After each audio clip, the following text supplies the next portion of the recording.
Howdy everyone, Nimby here. Good morning all. Today we're going to be tying up some egg and eyes. It's a fairly simple pattern. It's really good in the fall from about a month back till about a month ahead.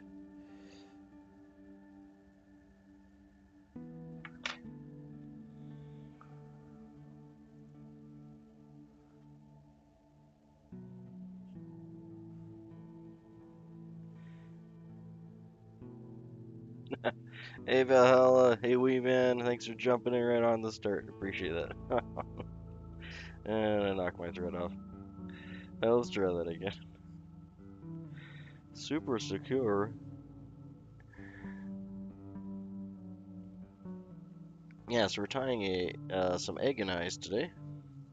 Where'd they go? Here we go. That's what they look like.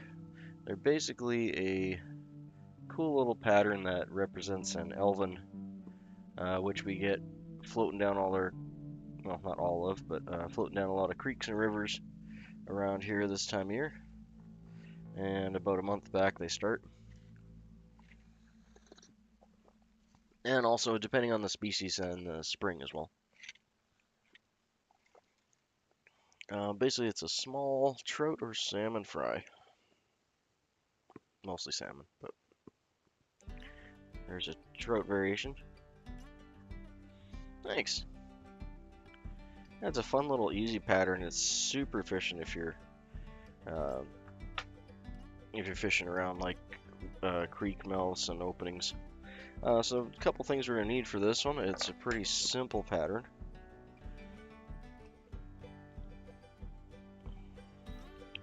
Get my spool up so I can flip it. So just our standard 6/0 uni thread in black. You could use an 8/0 if you wanted to, but you are going to want to build up a somewhat substantial black head on the top. So the 8/0 makes a little bit quicker work of that. Then we'll need some 6/0 in red. And you're using this just for the tags on the tail. So you can really use any red thread that you have. It doesn't necessarily have to be 6/0. It doesn't have to be a nylon. It could be a GSP as well. You're really just making a nice bright tag there. And you're going to need basically two types of mallard flank. Or mallard feather anyway. The smaller breast feathers, like this, so we're going to use for the tail. And then the larger flank feather. And I prefer this kind of white, silvery, fleckled mallard flank than the bronze mallard, which has, let's see here, I got some kicking around. So this would be your bronze mallard. You can definitely use this, and depending on what stream and what kind of elven and how late in the stage you're imitating, then the bronze mallard, you can just see is a much darker color, would imitate better. Like if it's a later stage elven, they darken up, of course, become little minnows. And the later stage elven will use the the bronze mallard, which is a little darker. So most of the time you're gonna get a pack like this one one's from House of Hackle or Wapsie. This is just your regular old grab bag of barred mallard. But you want to kind of dig through the package and take out one or two of each of those type of feathers. You want the bigger, longer ones for the overwing. And you can use the longer ones for the tails, but I mean, you may as well use up the short guys for the tails because you're not gonna need them for the top. Speaking of which, let's get to that. Oh, and the other thing we'll need is some red medium chenille. In this case, I'm using this nice, like, true kind of Toro red color.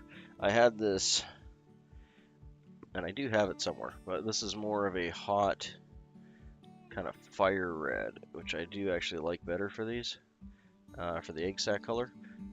Here, I'll get the other red up there so you can see the difference. It's just a little bit lighter and like a shade of hot pink. I do prefer that personally. It's just a little bit brighter. But any sort of red to pink, I've seen people tie them in orange. Anything to the traditionally the egg sac is more of an orange color, like a light, kind of like a dark egg. But I always found that the ones on the redder side seem to get picked up a lot quicker. So there we go. We got our little mallard flank. I'm just gonna clean off the floof. Don't want the floof. There we go. There we are. Now we're gonna be basically making like a double tail. So the way this works is we're tying in the tail, and it's going to be underneath the overwing. So the overwing's going to lap on top of it. For the tail, you want it to flare down a bit because the wing's going to flare up to fill in. So it's kind of like the top and bottom of the back fin on a small minnow. You should be able to get a couple flies out of one of these. And I got a good bit of floof still on the bottom there. Yeah, I gotta take a few of those strands out. They're just a little too floofy to make a good tail. A little on the wispy side. So, we're tying this, oh yeah, we're tying this on a 6/0 Aberdeen style small streamer hook. You can use anything that's like a 2 to 4 times long will work fine. They're long and thin, so, and you can do it on I tie these down to like 10s and 12s too. You can make them rather small for creeks if you wanted to. So anywho, we want to get that roughly about the gap height like we got there. Pop it off.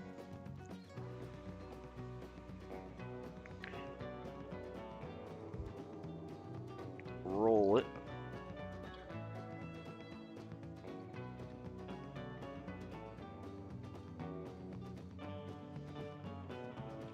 I'll give us a nice poofy flat tail.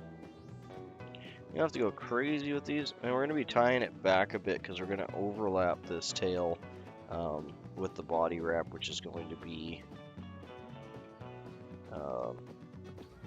just mylar, just silver mylar. I do have a nice thicker mylar that I like using for these bodies, but again, it's probably with the chenille I can't find. So I was using it at the same time I was tying these last time. I'm not sure 100% where I put her. Okay, so you're gonna have a natural curve. As you can see, it's curving down and up. So we want to have that, like I said, again, this is being a nitpicky, but we want to have that going on the downside if we can. It doesn't matter a whole lot, but it will fill your tail in better once you've finished. If it curls down like that, the other one will curl up, and it'll give you that illusion of a tail and a little bit better movement in the water. These Elvin aren't very strong. They basically just kind of use the current to get where they need to go, but they can still swim. For the most part, they travel with the current back down to the lakes. So that's why you're going to find them around the mouths of rivers and the mouth of creeks, wherever the salmon and trout were spawning. And there'll be the eggs in the gravel, and as they turn from eggs into Elvin, they pop out and they float down the river, and you can imagine how much of a tasty treat that is for all the trout.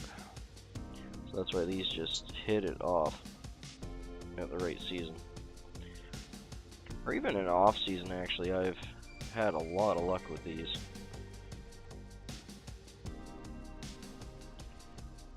Once you got it binded down, you don't want to make too big of a thread body on this.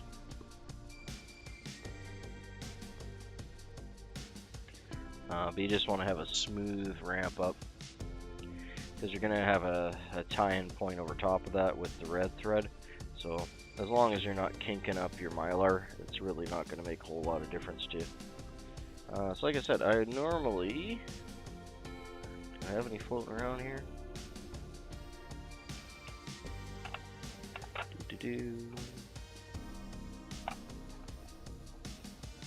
No, I do not appear to.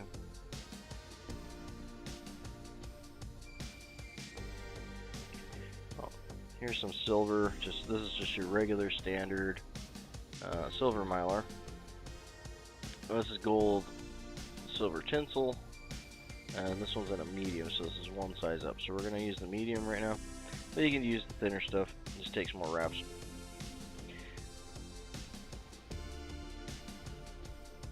But yeah, for this first one, we're going to go with the slightly thicker mylar.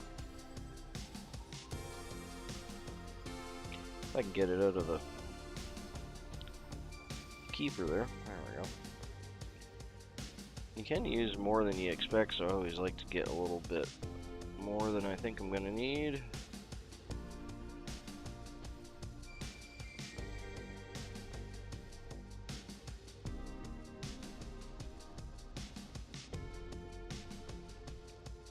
Alright, just want to make sure I got it in the keeper there, because when these unspoil, it's like spring. There we go, and it makes a big mess. So we want to tie this in with the silver facing, or the silver facing the hook, gold facing us, because this is double-sided. I'm just going to loosely bring my thread back up to my tie-in point before my head. And we'll tie this in all the way along the body so we don't end up with any bumps or lumps.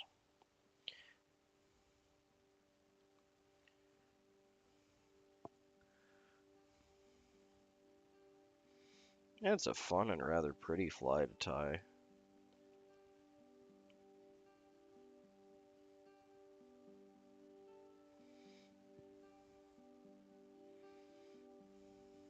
Sorry I was a little bit late jumping in there too, guys. Like I said, I was looking for those specific materials that I was tying these with last time, and I'm not sure exactly where I put them. But not a big deal. Okay, so we're going to stop right at that edge of our hump there,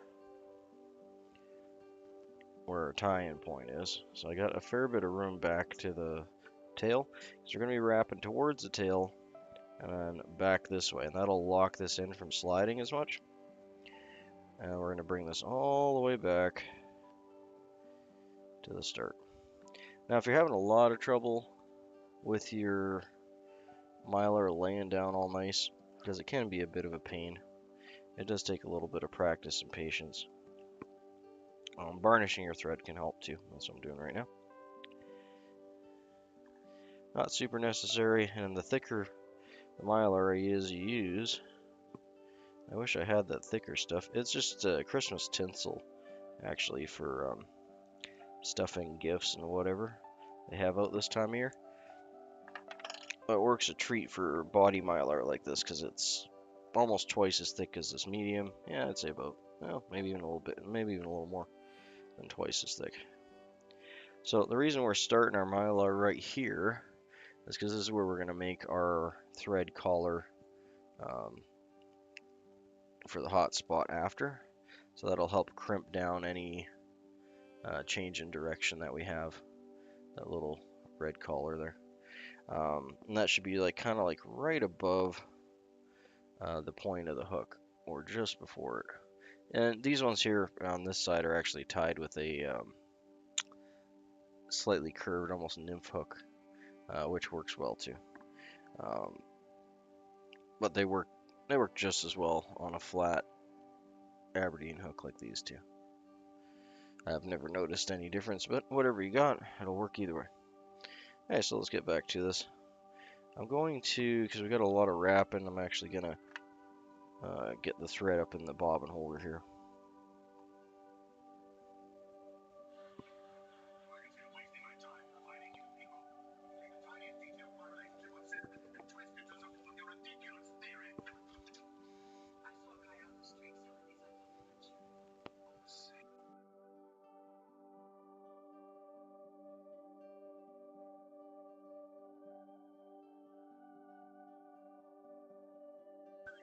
Be back in a second.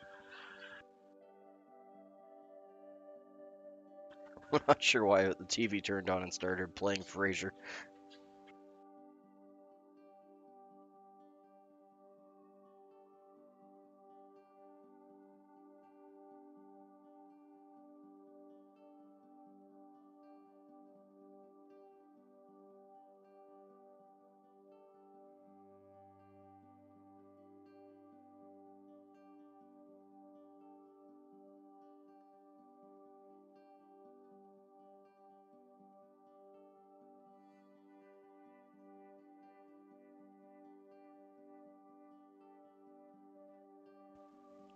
Sorry about that. Not really sure what happened there. Kind of creepy, to be honest. Just everyone else is asleep.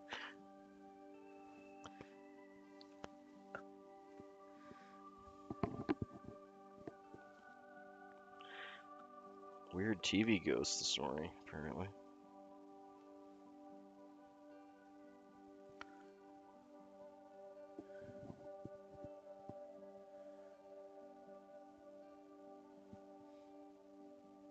Alright, so let's get back to the fly. Again, we want the silver side out. I have tied these in gold, and they still work. I found that I didn't fish them a whole lot, but I found I had better luck with the gold variety, kind of in later summer when the water gets more tea colored. Yeah, tell me about it. That's freaking weird. It just turned on full blast and had Frasier playing. Not sure what's creepier, the fact it turned on or had Frasier playing. Alright, so we're just going to bring that back, as you saw. And this will be the little tippet that's going to be sticking out under our wraps. So our wraps are going to be basically where we are now, or just above the hook point. And that's where the thicker part is. And again, that's fine. You can have a little bit of a bulge there because we are going to be tying all our points in there. Now we're just going to bring this all the way up. And if you're using a thicker mylar, when you overwrap it like this, you'll get a really cool kind of banded, which I actually do prefer, banded body, so it gives it like a segmentation. Absolutely not necessary, but it's, in my opinion, it looks really cool. Reminds me of the Mylar tube bodies on the salmon flies. Might be able to show that on some of these. I'm not sure if that'll show up on the camera or not. Maybe. You can see on these where it's a little more.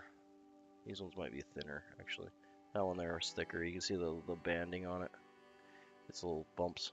It just throws light at different angles. Some people even chase this with a fine silver wire after to give it a rib.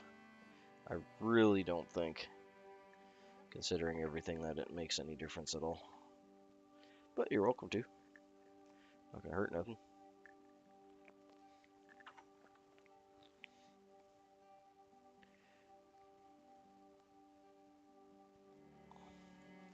Okay, I do like to bring it forward.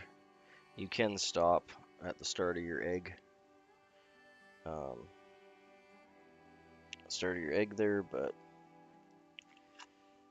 if you don't have red chenille, you can use, red yarn. A lot of people will tie this too with like a red salmon yarn, so it's a little more on the floofy side. Because their egg sacs do kind of hang down and they're a bit translucent, so the floofiness can appeal to that.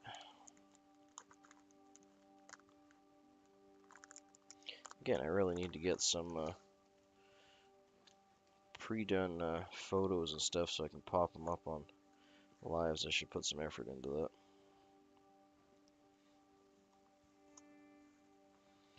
Just so I can show people and explain, help them learn cool stuff.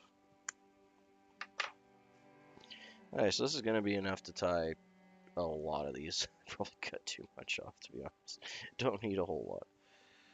It's a little easier to work with if I got like a hand or two length, though. We'll pop whatever we don't use back in the container. Let's have some tea before it gets cold.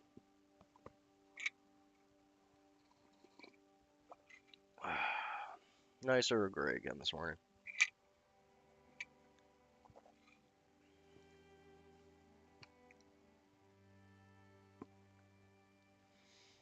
Okay, so we got this nice shock red. If I am going to substitute the color, I'll go more towards the red than the pink. But like I said, it's all personal preference. People do tie the egg sac part in all sorts of different shades and colors, and there's a very fierce, yeah,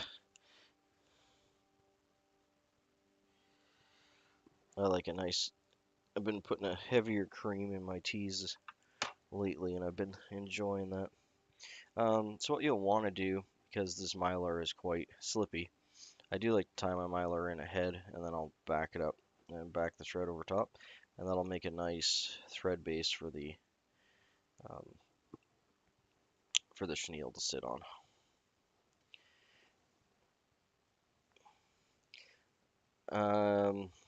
As you can see here, there's probably at least 2 wraps to 3 wraps. You want to try and keep them consistent. They're not huge. It's just a small egg sac for the Elvin to have energy when it's getting down to the main body of water where it's going to start feeding. And eventually they will float all the way down. Well, there's 2 different types that we get up here. We get ones that'll migrate all the way down the Fraser and the Thompson all the way to the ocean, or whichever river body they're in. But generally it'll hit the Fraser or the Thompson at some point.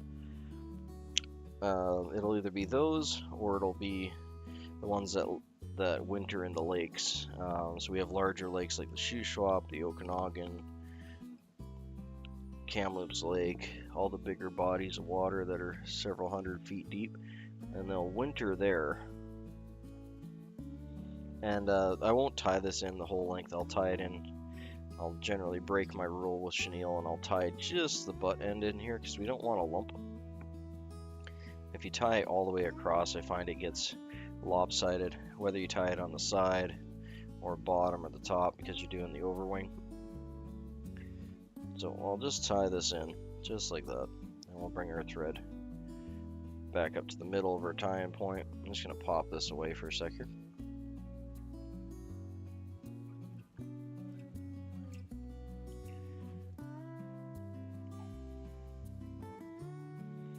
And before we start wrapping, we want to tie in our wing, which is basically not going to be a wing. It's going to be the back and the fin. We want to get that to be, again, at least a gap height. They look prettier if you go on the thicker side, to be honest, because this crushes up a bit. So don't get too chinsky with the material. And you can see I got a nice curve there. I don't necessarily want this to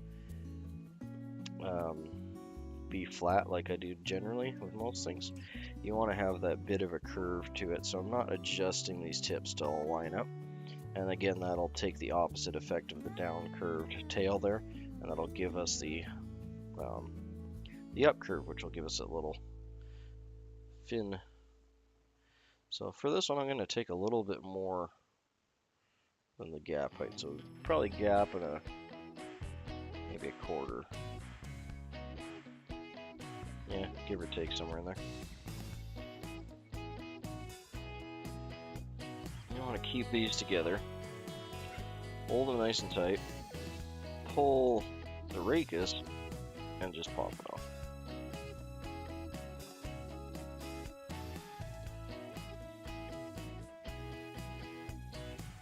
Okay. There we go. Now, you're going to have to fold this. Preferably keeping the nice parts on top so you get that slightly darker color. When you fold it, it will change the direction of that bend there. We want to have it ending up bending up. So we want to have it bent up and then flip it. Actually, we want to get the size. So for your tie-in point, you want to have this while you're tying it in about a bodkin width from the end of the tail. So you can see there, see if I can get this straight. There's the end of the tail. You can see it's hanging out about half an inch or so. The reason you want to have it longer is because as you tie it in and flip it over, it's going to shorten up. So now I can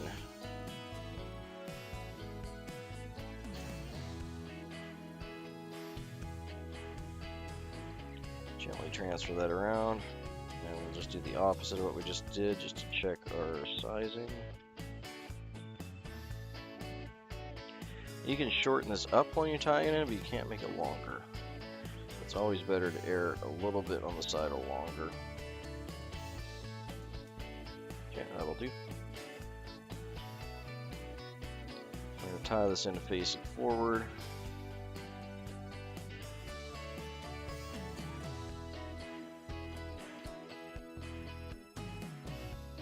Just with some loose wraps at first. It did twist on me a bit. Try and fix that. Little body here just going all over the place today. Okay, let's do that again. Thought I had it pinched hard enough. I'm guessing I did not.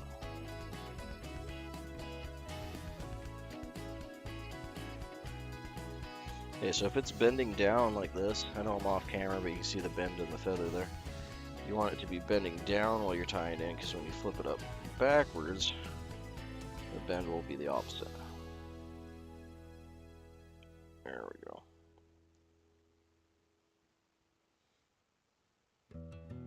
I feel like I shortened that up 1 second.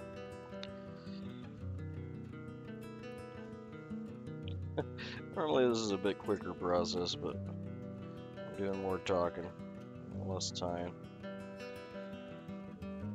Yeah, these are a fun fly that you can really just pound out once you get a good rhythm on them and have all your material set up.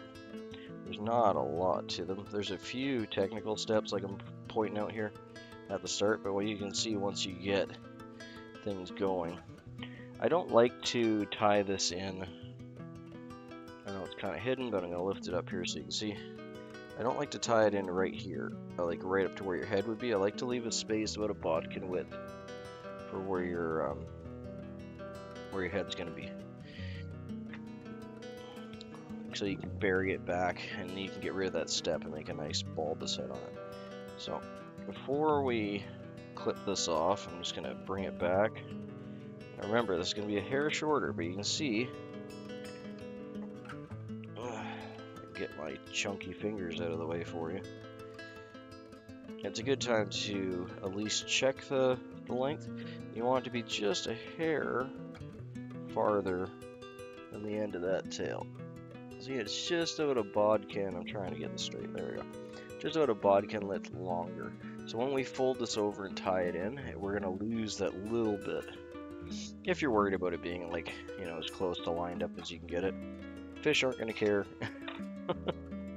But if you're really struggling to get this to be the right length when you flip it over, those couple little tips there are going to help you out a lot. Because it can be frustrating if you're trying to get it just right and it's not. So for this one, I'm going to cut it off right at our chenille part here. I do like to leave a longer tag on this and then bury it, just because we're going to be putting a little bit of pressure on this and flipping it around. And this will also give me a chance to smooth out the tying surface for the chenille here.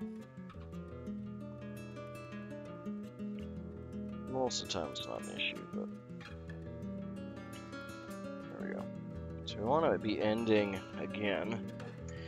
I like to use bodkin widths, but I want to be ending out a bodkin width from the tie-in point there for the overwing.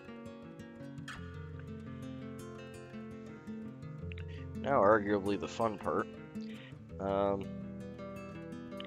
This old hairline stuff, honestly, is not my favorite chenille. There's nothing wrong with it, but it's very flat, which is okay. It's a lot like old school vintage chenille. I just have to remember to twist it up. It just doesn't lay quite as nice as some of the more flexible rounded chenilles. But in this case, it's just an accent, so it really don't matter a whole lot. We're just gonna wrap that. Come on, buddy, stay still. Just gonna wrap that around. You want to stay on top of your thread. If you wrap back too far here, where your mylar is, the mylar is quite slippy, and your first wrap will get loose after you're doing some casting. So you want to avoid that. Stay on your thread base.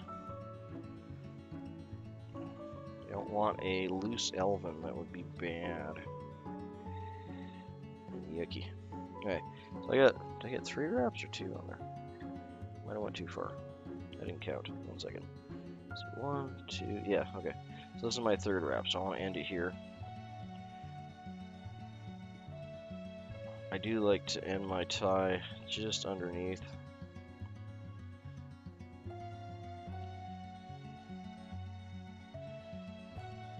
You can either end it underneath or on top, because the wing will cover your cutoff point. See how ugly that looks? Yeah, okay, 1 second. We're gonna end that on the top because that looks horrible. On your side there, I left a big hole, so we want to get rid of that, and we will cut it off on top here. I'm gonna crowd my head just a hair more, but I don't want a big hole on one side.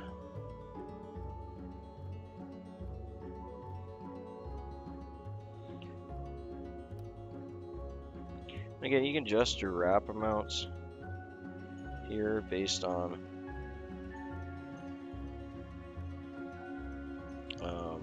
the size you're hooked to, right? If you're tying these in like a 12 or 10, you know, 2 wraps will probably be perfectly fine. This is much bigger than the actual, and much more pronounced than the actual Elven's egg sac. They're more muted, but I think it really helps the fish to key in on what that is.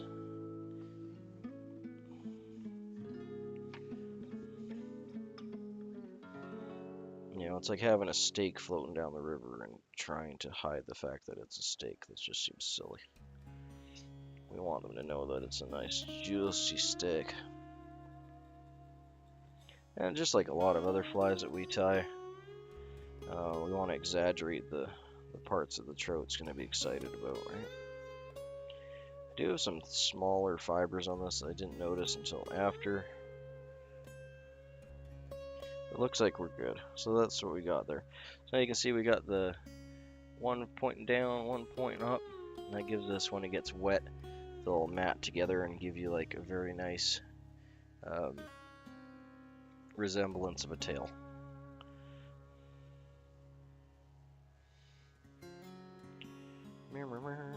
Okay. And the tails on the Elvins are almost translucent, like they're just forming, they're just becoming fish, right? They're little babies. Little tiny trout steaks.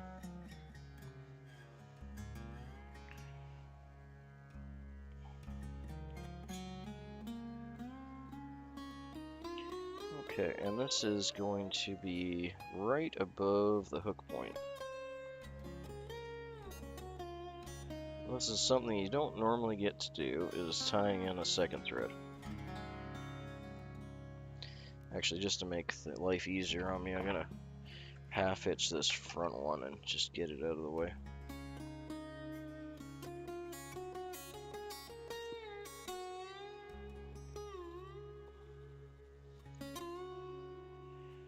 just so it's not in my wrapping area. It's gonna actually make things a little harder to wrap with the bodkin holder there, but whatever. 6/1/2 doesn't either. Okay, so we're gonna start our thread just on the other side of that hump. So probably end up being between your barb and your hook point, like you see there. And then we're gonna wrap towards the barb. First, we're just gonna catch our thread off here. If we manage to. We're not trying to lay a huge thread base. We are partially trying to get our mylar to crunch the mylar down in that spot. You can see it lifting right where my lump is there, and that's what we were talking about before. Another benefit to this tie-off point. One way to tie these, actually the oldest pattern I've been able to find, which goes back to, I think, the 30s. But the original way that people tied these was to actually just tie this in at the head here and just have this, and you still see them sold this way. Tie them in just like that, so it's up in the air. And I have, like, originally when I fished these in the rivers, like in the Thompson, that's exactly how they work.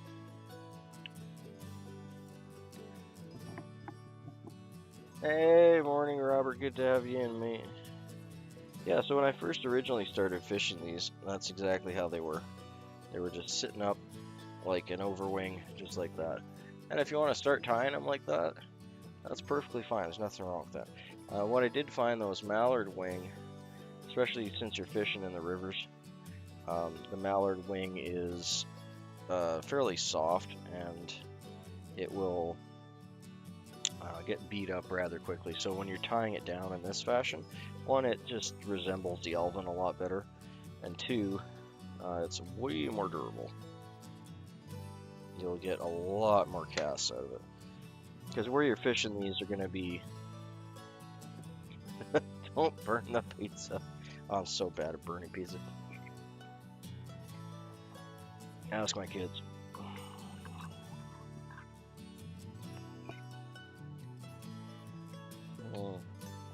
Which is ironic, because I used to work in a pizza place for years. I made thousands of pizzas by hand, not the cardboard type. Really nice ones. We used to have an 18-inch all-dressed pizza that was like $22, back then. And I think it was like 10 pounds. It was ridiculous.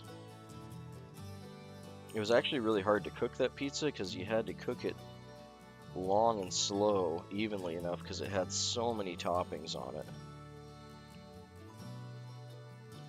It was a 10-pound all dressed.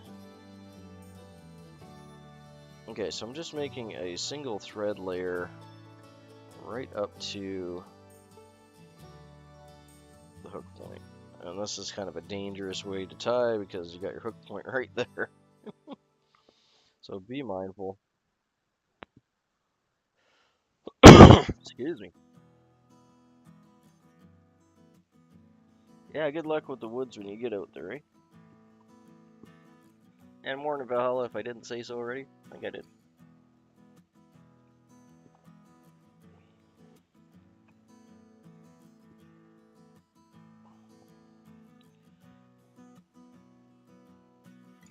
Yeah, I have a feeling he's gonna get lucky. He's been putting in a lot of work.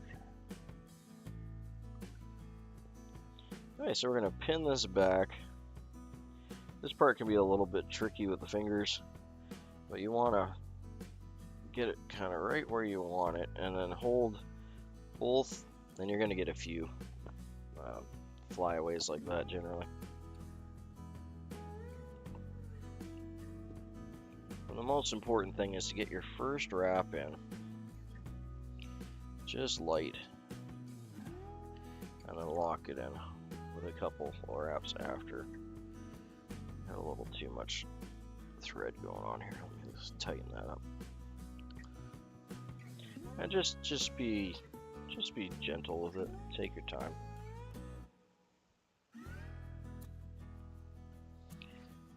But as you wrap back, it should be locked in there. There we go. There we go. So now hopefully you can see what I was talking about with the tail. So the, excuse me, we'll remove all these after. But now you can see how it's tan with the down tail and the up tail. You can see how that when that's going through the water, that'll represent a very translucent tail like you get on an Elvin. And the fact that the body has this hole here is again because their bodies are almost see-through. There's really not much to them. You got an egg sac and like a you can see their spine and stuff like that, but they're almost like a little ghost fish. I do have one I just noticed. I wish I noticed that earlier. I would have fixed it. But on your guys' side, I do have one thread wrap that went a little sideways. I'll see if I can pull it over after. That's too bad. Oh, just a thread wrap. It's not the end of the world.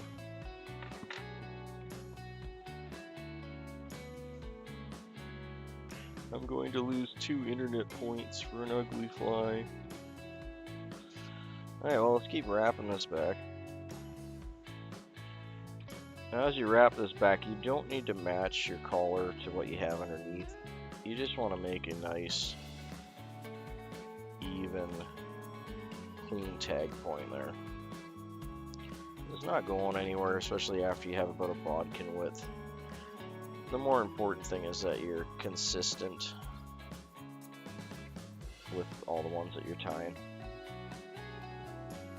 So if you have anything on your desk like a bodkin, I use that for all sorts of stuff.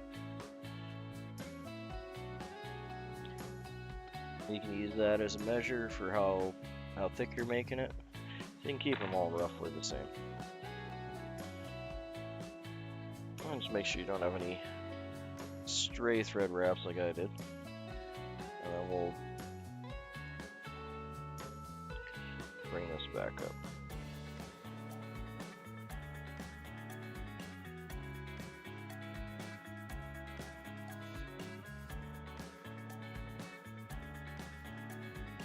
We want to do our tie off about halfway so we're locking it in or closer to where we started. There we go. And that's not going to go anywhere. Oh, I did forget a step. That's the reason that this isn't normally a problem for me. And I just made this harder for myself than it needs to be. Because we're going to actually cut our thread off on this side because we have to whip finish.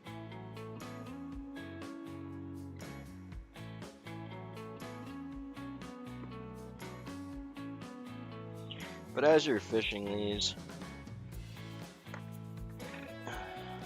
they will shred like this and pop up.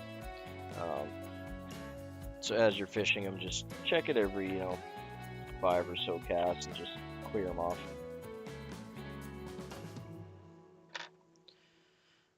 Yeah, I'm hoping I can spend a good bit of today editing too. I got a bunch of wood to cut and some winter chores to get done, but in between those, while I'm warming up, I'll hopefully pop in here and get a bunch of editing done. Okay, so now we're going to, thank you. Where'd my wood finish go? There we go. You can just use your fingers and do a half hitch as well over, or if you have a longer, like this one here would work fine because it'll go over top everything. We'll try that first actually. But yeah, you can just use your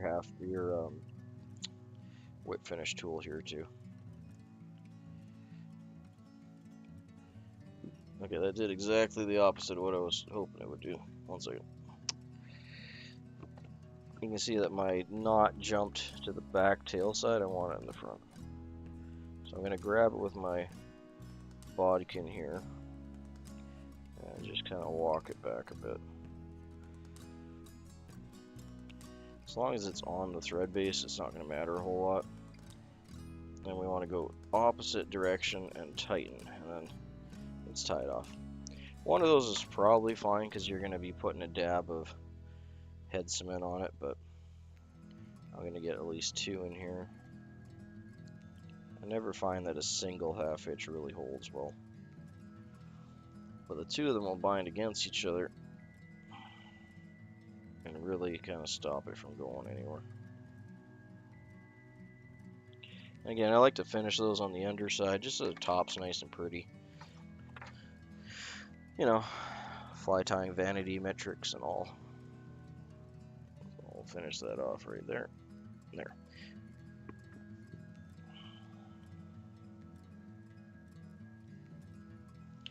There. And we're not going to glue that quite yet because we still got to build our head up.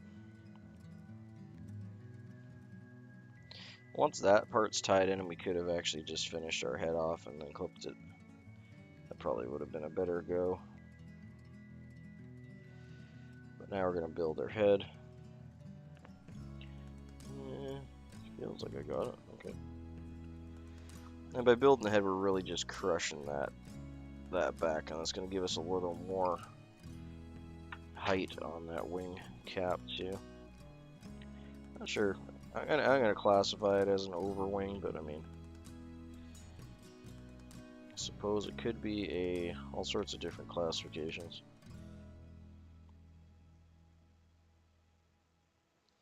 I'm really just making a pretty and smooth head here, all the way back to that elven egg sac.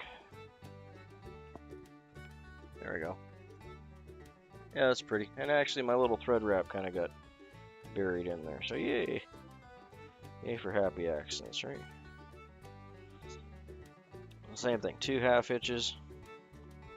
And we could have done that whole step that I just did now before we did the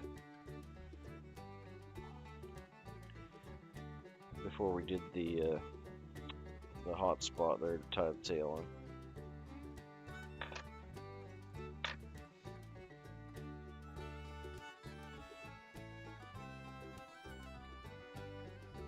I did. Ours was a few weeks ago because we're Canadian, but yeah, it was good. Work wasn't crazy.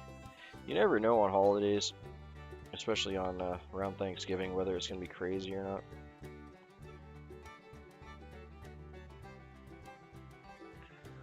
Especially Boxing Day. Anyone that works retail Boxing Day and or not Boxing Day, Black Friday, and Boxing Day. It's a crazy time. It's where you put your armor on. Yeah, ours is like I guess a month earlier, I suppose. If we had Thanksgiving now, you know, everything's frozen. All of our harvests are long gone, so it wouldn't make a lot of sense. Yeah, I think it's mostly just because we're so much more north, right? Like our actual harvests and everything are long done. I still got some apples I gotta pick, but they're frozen solid on the tree. They're just gonna go to the chickens.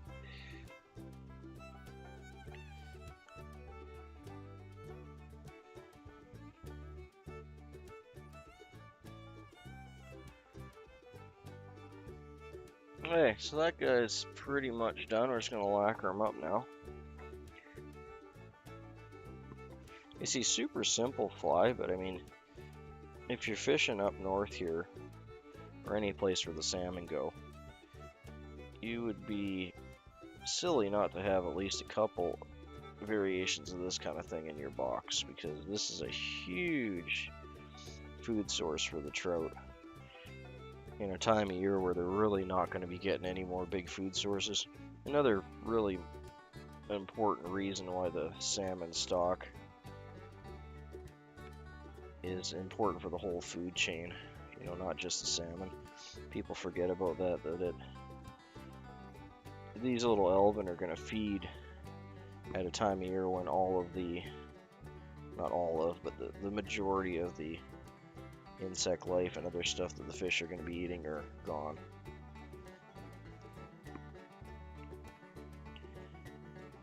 It helps to give everything a boost so they get some fat stores for winter. But yeah, fish see this floating down the creek, they're going to just nail it. Because that is like a dinner steak just floating down right before they all know it's going to be, you know, winter's coming, everything's getting colder. Days are getting shorter. And they're going to try, just like the bears, they're going to try and put on as much fat as they can too. Well, they have the chance. Well, I'm happy with that one. That one turned out rather nice. And I'm actually liking that shock red kind of chartreuse. No, it's not really a chartreuse. I guess it's just a true, like crimson red, I suppose.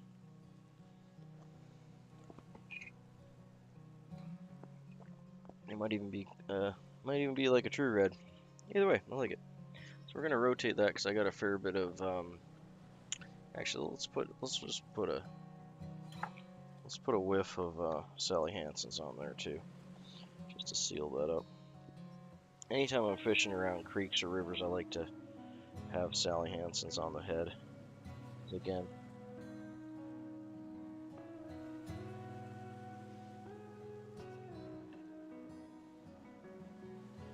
there you go. Well, I always put my winter weight on.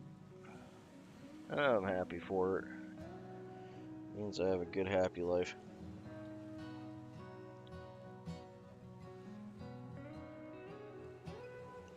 Yeah. I don't think I have any. I don't think I have any pictures of Elvin in my books that are at hand. I'll post one up in the community on the community board. So that's your traditional egg and eye pattern. It's got a mallard breast feather for the tail.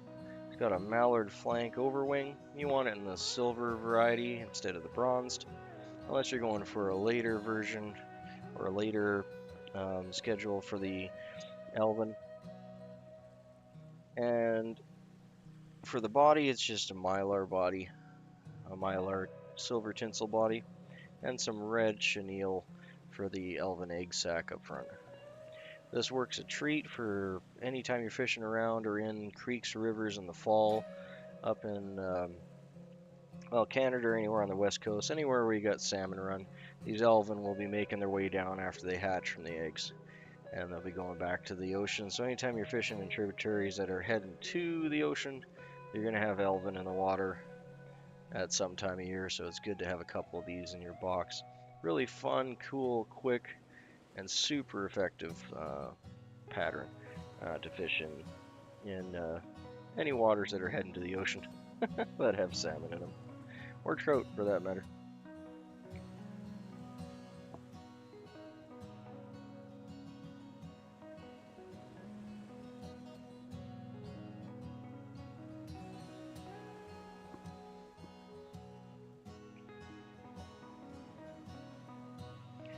I'm curious if I can actually see any. This is almost more like a. I was having a lot of luck with this orange. It almost looks like the same color on the camera, but maybe you can see it's just a slight more like a hot orange red. I think it's actually called like fire red or flame red or something on the card. But yeah, that slightly brighter kind of pinky, orangier red seems to hit it off really good. I was having a lot of luck with that in where the Kamloops Lake and the Thompson River meet. The whitefish will just destroy these two because they do their spawnings at a different time, and the whitefish in the rivers around here, they're a predatory fish. So they eat a lot of other minnows. That's the majority of their diet. And Elvin like this just drive them nuts. They'll just smash these things. They are a bonefish. A lot of people don't eat them, but they're pretty tasty. You just gotta know how to fillet them proper, and they fight like all get out. Like they're real fun to fish. They're one of my favorite fish actually to fish for in rivers and creeks that connect to the Thompson here. And the other nice thing is they're really active at times of year where the trout aren't active. So when the trout population and the fishing starts slowing down, the whitefish pick up. So it's nice to switch between the two. I do have a video of me catching a couple. I think what did I get that day? 6 or 8 whitefish on in the Thompson. If you go back in the videos and the lives, you'll see it. I don't have too many live fishing videos, mostly because there's not very many places where I fish that have cell service. Canada / British Columbia is kind of horrible for that, unfortunately. Our cell coverage sucks. I could have been a little tighter on the right there's a little poof. But once that gets wet, it's gonna mat right down. It won't matter any. I'm happy with how the tail turned out.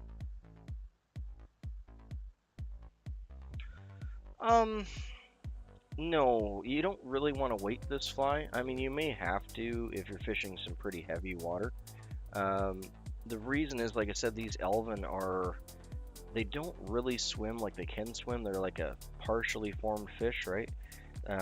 So they typically follow the current. Like the current takes them to the lake where they're going to hide, and they're going to absorb that egg sac until they're big enough to start actually, eating little bits of small invertebrates and plankton and stuff on the bottom. But since they follow the currents in the creeks, you want something that's going to be almost neutrally buoyant or a little bit less than neutrally buoyant. So you don't want to weight it down. You want it to be flowing, in that column of water. You want it to be flowing like like something that's going to be neutrally buoyant flowing through. You don't want it to be weighted so that it's sinking, because that's not what they're going to be doing. They're going to be just flowing down the creek with the current. There's certain times where you're having it weighted might be useful for you if the currents are like pretty crazy and you need to get it down to a certain depth where the fish are, hunkering down low. But in that case, I'd probably just put a split shot, up a bit from it on your line. I don't think I would really ever weight this fly because I really want it to be following that current and just doing whatever the water wants it to do, because that's exactly what the Elvin are going to be doing.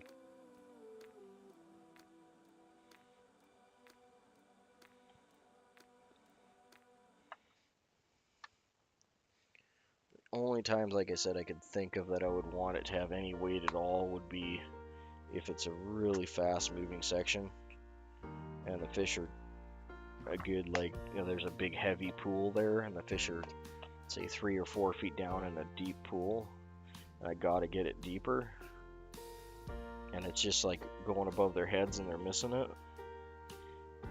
In that case, I could see the weight actually being a little useful, but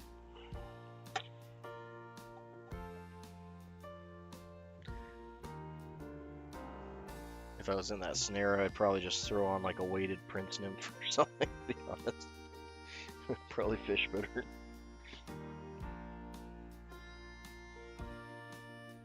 Okay, so let's go back to our black thread.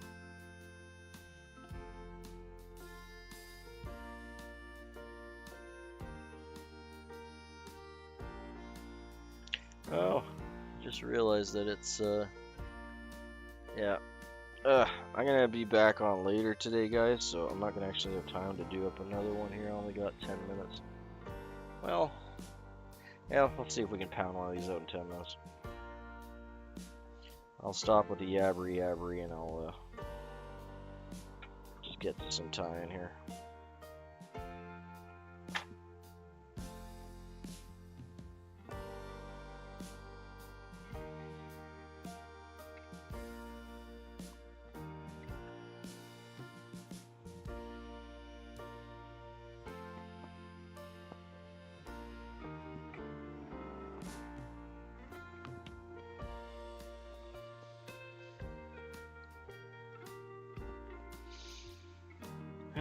As I drop my feather.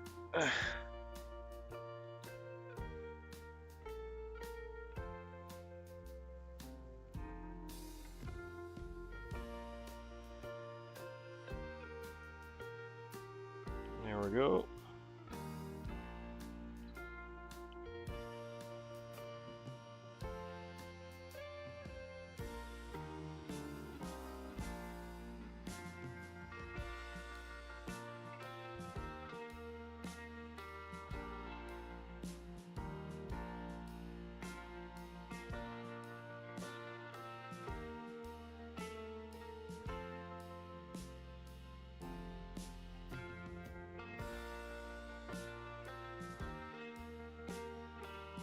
Yeah, I think I explained all that good enough there, so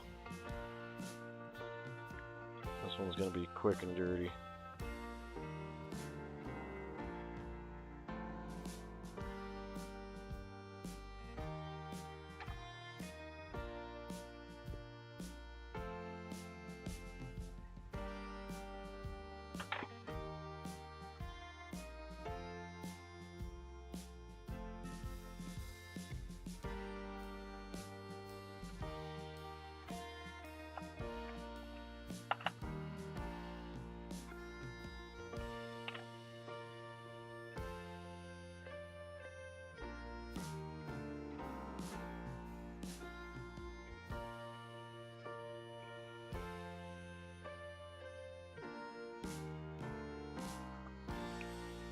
Alright guys, I dropped my tinsel. I don't see it hanging around here, so we're just going to switch to this thinner tinsel for this one. That'll work just fine.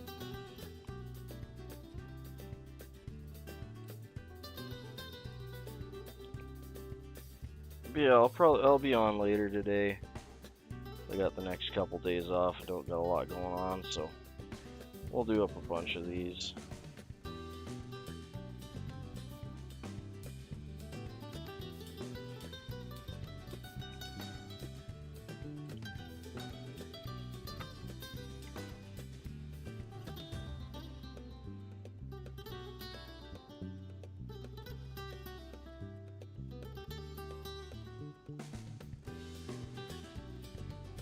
And I might actually, I've been thinking about breaking out my streamer stuff and doing a bunch of, not that small flies like this aren't fun, but I thought I'd do some streamers for a while. It's been a while since I've done salmon flies and streamers, and I do miss it. Actually, let's go a little bit farther. Do a couple wraps here.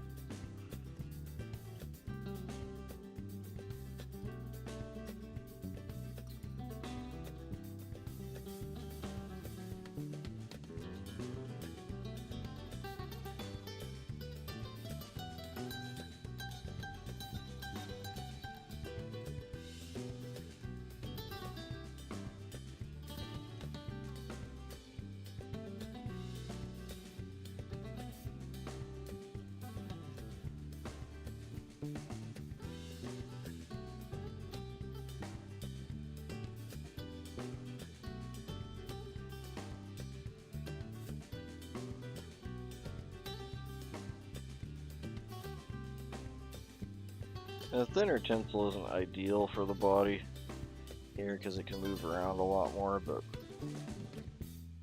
that's what I got on the bench right now, so that's what we're going to use. I'll try and find my larger stuff.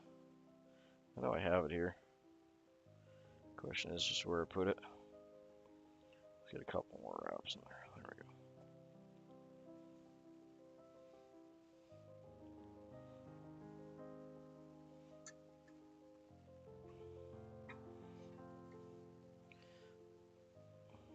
Yeah, so I was dragging my feet a little bit this morning trying to find that material for this pattern.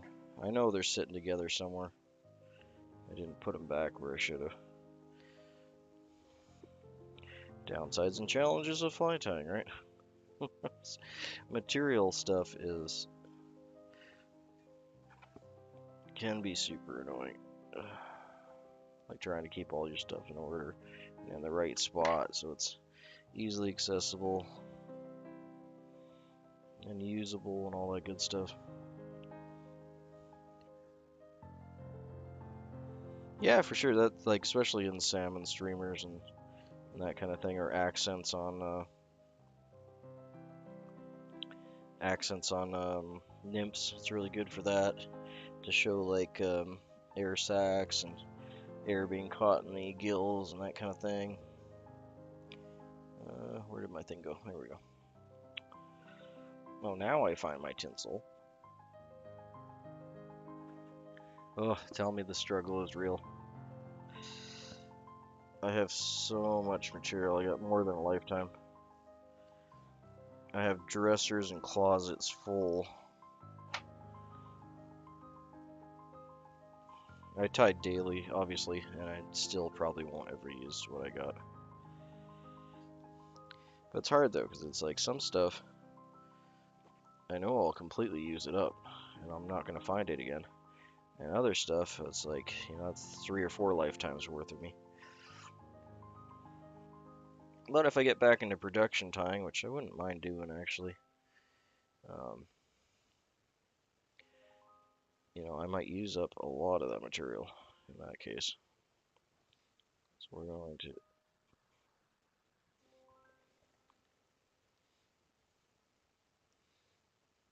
And that's the thing about things like files, is sometimes you don't want a nice file. You want a beat up file that you can, you know, be a little rough with, right?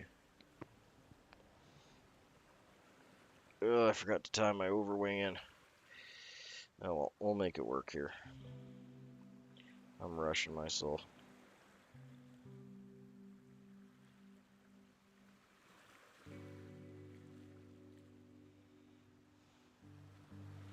I bet.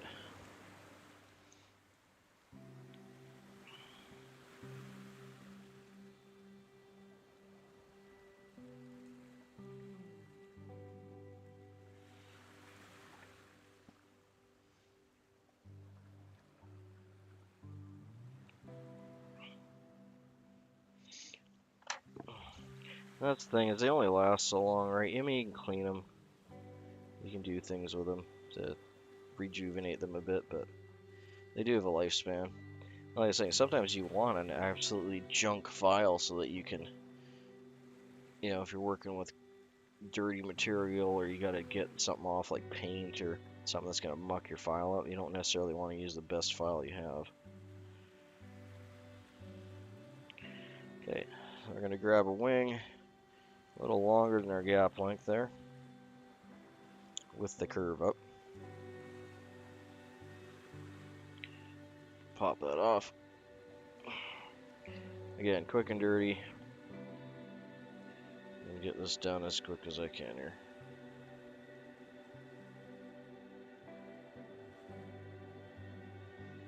Okay, folding it down.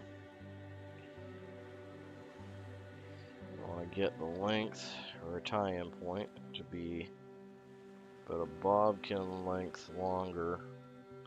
So like right here, but a bodkin length longer than where the tail is going to be.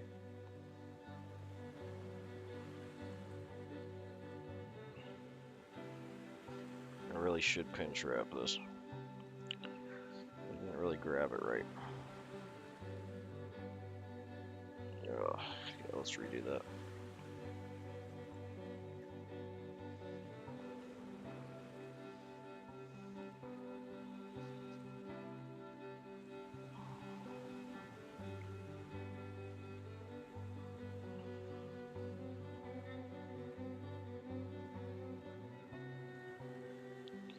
Yeah, that's gonna have to do. Walk this back about 5 wraps.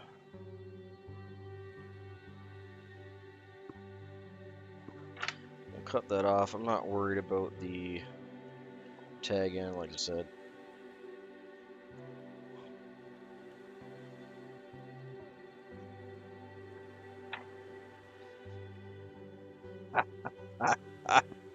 I probably had all that in my garage at one point.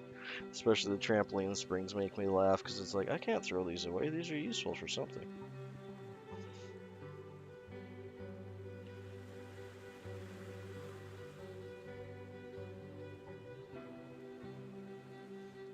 Right? You gotta keep good steel. Like, those springs are expensive, man. Okay, so there we go. Got it back. I got the length maybe a hair shorter than I wanted, but it's pretty close to being on the ball there. So what we're going to do is we're going to capture this in at the higher point with 3 wraps. And then we're going to work our way back and up. I'm going to make my head right now and finish the head off.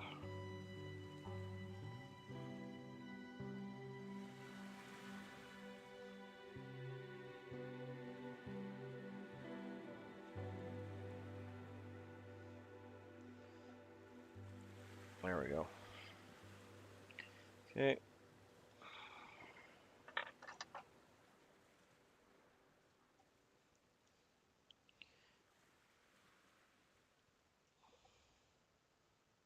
Yeah, I'm just gonna throw 2 1/2 hitches in here. Again, this pattern, kind of like I got right now, is the traditional pattern. That's what I used to fish when I was a kid. To have this overwing up like that. But I found after years of fishing these things that tying it down just works so much better.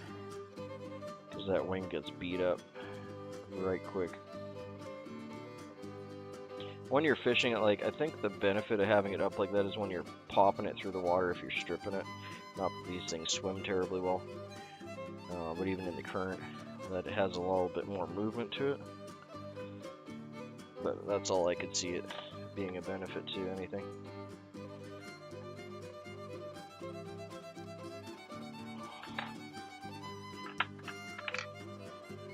Okay, now we're going to go to our red. I'm just going to get that out of my way slightly. So again, we want to tie this in just between the point of the hook and the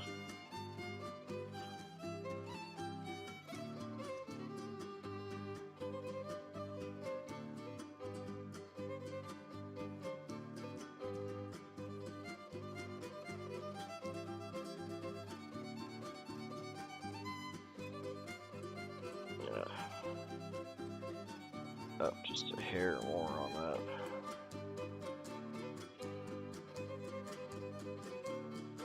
There we go.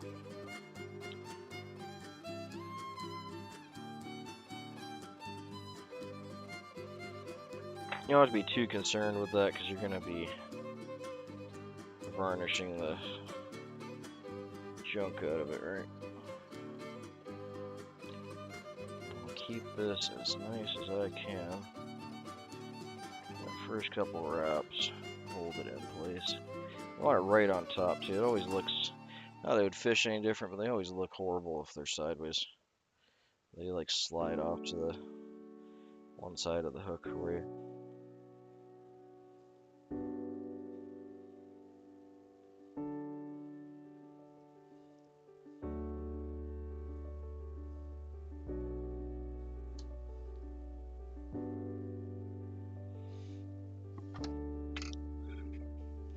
Man, for quick and dirty, that guy turned out good.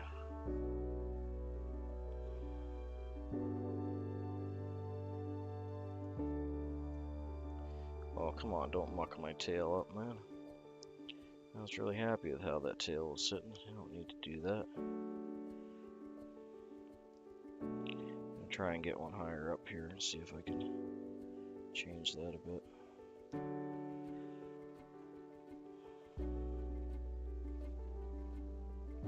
You can see how the two different curve points give you that nice illusion of a tail. I think that's cool. I love doing little things with feathers like that. It tickles my fancy. When you can take a natural aspect of a feather and work it into part of a fly like that to make it a little more realistic or just a little more productive.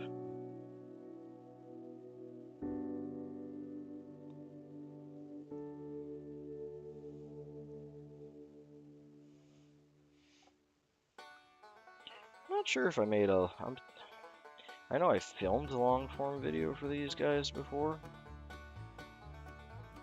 but I don't remember if I actually posted it or not. Either way, there will be one for this one here. That turned out rather quick and fast, even if I made some mistakes with the orientation of the pattern there.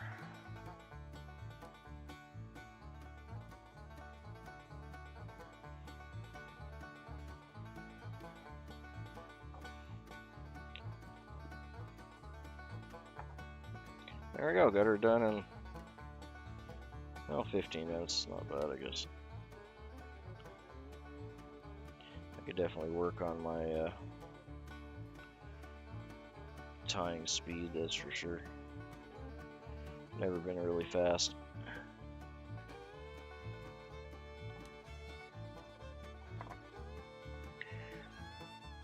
There we go. That's an egg and eye.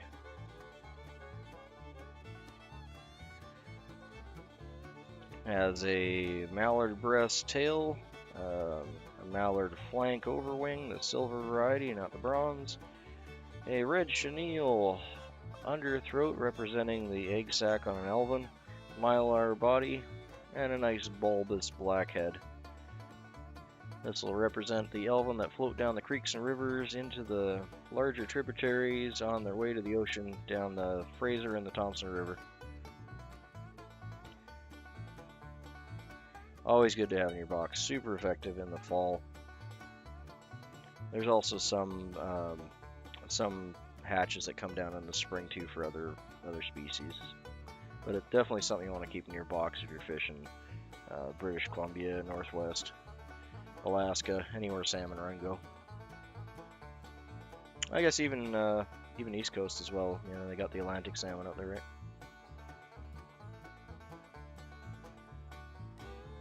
Yeah, happy with that one. Cute little fly. Good deal.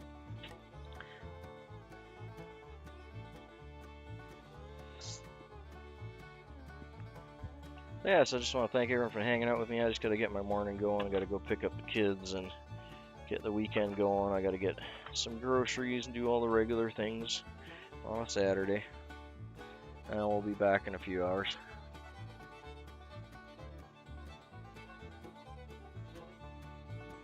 So thanks for hanging out with me, Wee Man, Valhalla, Robert. I don't think we had anyone else drop in this morning, did we? Let's have a scroll up here. No, just you guys, just the regulars. Yeah, no worries. Thanks for hanging with me too. I thoroughly appreciate it. It's been a good morning. Nice, quick, simple, interesting little fly. We'll add them to the cork here.